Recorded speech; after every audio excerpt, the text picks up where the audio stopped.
Recently in the Indian Ocean, where the Indian Navy so heroically is helping ships who are being hijacked, freeing the crews who are not just Indian, but crews of international character because you believe in the idea of a global commons. अरब सागर में भारतीय नौसेना द्वारा किए जा रहे action ने America को उसका दीवाना बना दिया है। अमेरिका भारतीय नौसेना की ताकत को देखकर काफी गदगद है। यही वजह है कि इस तरह के बयान अमेरिकी राजदूत के तरफ से भारत की जमीन पर दिए जा रहे हैं।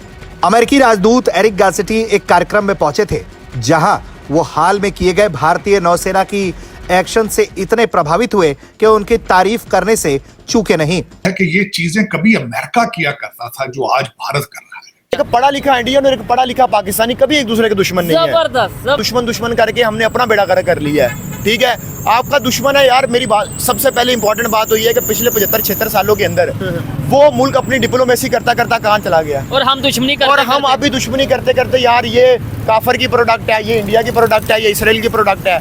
और यार तुम लोगों के पास एक इसराइल या इंडिया के मुकाबले की प्रोडक्ट है।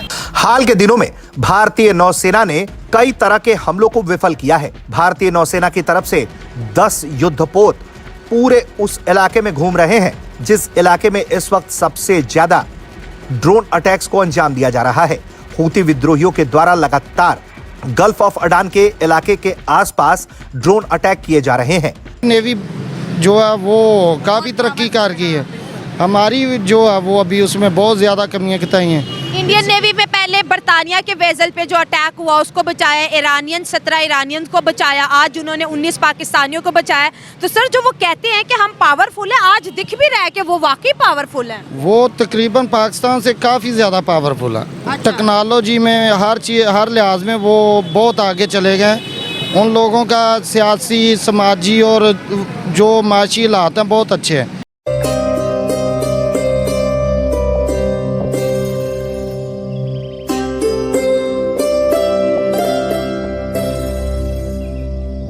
कुछ ईरानी वेसल्स को छुड़ाया है सोमाली पायरेट से, जिसमें 19 पाकिस्तानी भी थे। मैंने कुछ पाकिस्तानी सोर्सेज से कंफर्म किया, उन्होंने कहा जी सरकारी सोर्सेज से कंफर्म करने की कोशिश की, उन्होंने कहा जी हमें इस हवाले से नहीं पता। तार साहब आपको पता है आज मैं डॉक्टर जयशंकर को भी सुन रहा था, वो भी ये कह रहे थे कि हम इंडिपेंडेंट नॉन काइनेटिक जो ऑपरेशंस या कॉन्ट्रीब्यूशंस कर रहे हैं रेड सी अरेबियन सी में, इसका मतलब है कि इंडिया जो है वो क्रीज से बाहर निकल के खेल रहा है। तार साहब इस पे भी बात पहले कर रहे हैं और फिर पाकिस्तान के अंदर की सूरत हाल पे भी डिस्कस करना है। लेकिन तार साहब ये जो इंडियंस क्रीज से बाहर निकल के खेल रहे हैं, इसका मतलब ये है कि उनकी नेशनल सिक्योरिटी इतनी इंपॉर्टेंट हो गई है कि वो जैसे अमेरिकन अपने ज्योग्राफी से बाहर निकल के तो अपने इंटरेस्ट को प्रोटेक्ट करते हैं, इंडियंस भी अपने इंटरेस्ट को अपनी बाउंड्री से बाहर निकल के प्रोटेक्ट कर रहे हैं। How do you see this तार साहब? चिकमा साहब आपने बल्कि इसकी बिगिनिंग में आपने खुद भी इसको ऐड कर दिया है कि ये चीजें कभी अमेरिका किया करता था जो आज भारत कर रहा है, इसमें कोई शक नहीं। बिल्कुल डेफिनेटली। लेकिन उसमें मैं बिल्कुल यही कहने वाला था चिकमा साहब, लेकिन देखें वहां पे सोमालियन भाईजान क्या कर रहे हैं, वहां पे ओरिजिनली तो उन्हें पता है कि दुनिया हूतियों के पीछे है, तो हमारे लिए अपॉर्चुनिटी है।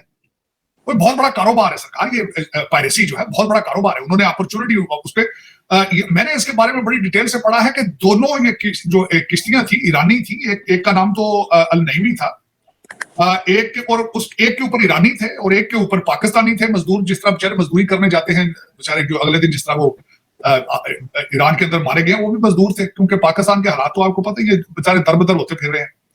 और दूसरा जो INS सुमित्रा है उसने ये ऑपरेशन किया, बल्कि एक रात चेज करता रहा है। स्ट्रेस कॉल उन्होंने दी थी, जब एक इतवार वाले दिन ये हुआ है, चेज किया है उन्होंने। एक का नाम ईमान था, दी ईमान, एक कश्ती का नाम दी ईमान है, दूसरी का नईमी है। फिर उसके बाद तस्वीर भी उनकी उन्होंने भारत के मीडिया ने उनकी तस्वीर भी जो है सोमालियन पायरेट्स की है वो भी दिखाई है। दूसरा मैं ये पहले भी बताना चाहूंगा कि पहले भी एक जो शिप था भारत का पटनम, उन्होंने एक नॉर्फेक को MV लीला नॉर्फेक उसको भी ऑपरेशन किया था। लेकिन दर हकीकत ये सारी चीजें आ जाती हैं अगर आपकी इकोनॉमी स्ट्रांग हो, अगर आपकी डिप्लोमेसी स्ट्रांग हो, अगर आपको अपने कंट्री के अंदर से 100% आपके साथ सपोर्ट हासिल हो। वो कहते हैं ना हुसन हो तो नजाकत खुद ही आ जाती है। तो ये हुसन तो है। आज की मैं उसकी रिपोर्ट बताऊंगा।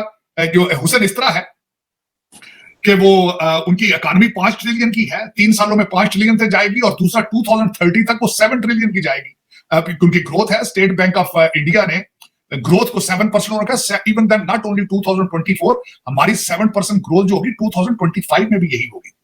तो फिर जब ये सारी चीजें चल रही हो, एयरबस आपके कदमों में हो, बोइंग आपके कदमों में हो, चाइना स्लोज भारत ग्रोज, ये सारा कुछ चल रहा हो, दुनिया सारी को आप दवाइयां प्रोवाइड कर रहे हो, जब आप तेजस जहाज अपने बना रहे हो, जब आप ह्यूज एक आपका डायस्पोरा जहां भी हो स्ट्रांग हो, और उसके बाद फिर आपको इन हाउस वोट भी 100% आपके साथ हो, तो ये सारी चीजें होती।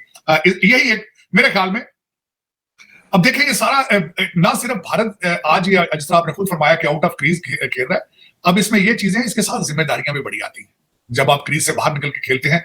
देखें टारगेट अचीव करना इतना मुश्किल नहीं होता है, टारगेट सस्टेन करना, मेंटेन करना एक इशू होता है। इस वक्त जो वेस्ट है वो परेशान है, अमेरिका बिलखसूस परेशान है भारत के इस कॉन्फिडेंस से, भारत की इकोनॉमी से, और बिलखसूस मैं यहाँ ये भी बताना चाहूंगा कि ये जो ऑपरेशन किया गया इससे भी अमेरिका और वेस्टर्न कंट्रीज परेशान होंगे। उसकी वजह ये है कि ये रोल कभी ये अमेरिका ये किया करता था। दुनिया के सबसे बड़े शिप कैरियर सिर्फ अमेरिका के पास है, जो कि आज जो है वो इधर उधर तितर बितर होतियों से कांपते फिर रहे हैं, डर रहे हैं। अगर ये जो हम पैसा लगा रहे हैं बॉर्डरों पे अपनी आर्मी में, दोनों मुल्क अगर यही पैसा अपनी अवाम पे लगाए क्या बात कर दिया तो इकोनॉमी अच्छी हो जाएगी पाकिस्तान की। अगर हमारे बजट में से कोई 50% भी अवाम पे लग जाए, ये जो पैसे लग रहे हैं ये बॉर्डर्स पे वगैरह सिक्योरिटी के लिए, एक दूसरे की मतलब कि महफूज करने के लिए अपने को, अगर दोनों हाथ मिला लें, अपनी वही पैसा अपनी पब्लिक पे लगाएं तो कितनी अच्छी इकोनॉमी हो जाएगी दोनों मुल्कों की। वो काफ़ी हमारे करीब आ गए, तो इस पे इंशाल्लाह अब हमारी तरफ से भी उनकी तरफ कदम बढ़ेंगे, आगे पीछे नहीं हो गया अब हम। अच्छा, जो इंडिया से आपको देख रहे हैं उन्हें क्या कहेंगे? इंडिया वाले से मैं यही कहूँगा कि जी पाकिस्तान पहले भी आपके साथ था, अब भी सारा हम इस पे खुशी का इजहार करें जिन्होंने हमारी तरफ ये कदम बढ़ाया है। उन्होंने बहुत बड़ा एक अच्छा काम किया है, इंशाल्लाह हम इस पे बहुत खुश हैं पाकिस्तान वाले, और उन्होंने सबको ये नहीं बल्कि पूरे पाकिस्तान को बचाया। ये किताबों में क्या इंडिया के बारे में अच्छा पढ़ाया जाता है? नहीं, ये हमें बताते नहीं कुछ अच्छा इंडिया के बारे में, ये बताते ही यही हैं। हाँ। हालांकि लोग वहाँ भी यही चाहते हैं, मैंने देखा है वहाँ भी यही चाहते हैं कि हम प्यार से रहें, पर ये रहने नहीं देते। ये कहते हैं कि इंडिया बुरा है, इंडिया में कहते हैं पाकिस्तान बुरा है, वो दहशतगर्द हैं। यहाँ पे कहते हैं कि कोई इंडिया आ गया तो वो बुरा करेगा हमारे साथ, लेकिन ऐसा नहीं है। मेरे ख्याल से तो दोनों चाहते यही हैं अवाम के हम इकट्ठे रहें। दोस्तों, भारतीय नौसेना ने एक बार फिर से कमाल कर दिखाया। नौसेना ने 19 पाकिस्तानी नागरिकों सहित पूरे जहाज को समुद्री लुटेरों के चुंगल से सुरक्षित निकाल लिया। सोमालिया के पूर्वी तटीय क्षेत्र में तैनात एक भारतीय नौसैनिक युद्धपोत ने ईरान के झंडे वाले एक जहाज और उसके चालक दल के सदस्यों को सुरक्षित रिहा कराया, जिसका कुछ समुद्री लुटेरों ने अपहरण कर लिया था। भारतीय नौसेना ने कल रात जहाज से मिली अपहरण की सूचना पर फौरन कार्रवाई की। नौसेना ने INS सुमित्रा को मदद के लिए भेजा। अभियान के दौरान भारतीय नौसैनिकों ने जहाज और उसके चालक दल के 17 सदस्यों को सुरक्षित रिहा कराया था। भारतीय नौसेना ने कहा कि इस अभियान के कुछ देर बाद उसके युद्धपोत INS सुमित्रा को फिर से जहाज को हाईजैक करने के संबंध में सूचना मिली। इस सूचना पर कार्रवाई करते हुए INS सुमित्रा ने हाईजैक जहाज का पता लगाया। इस पर समुद्री डाकू सवार थे। उन्होंने 19 पाकिस्तानी नागरिकों को बंधक बनाया हुआ था।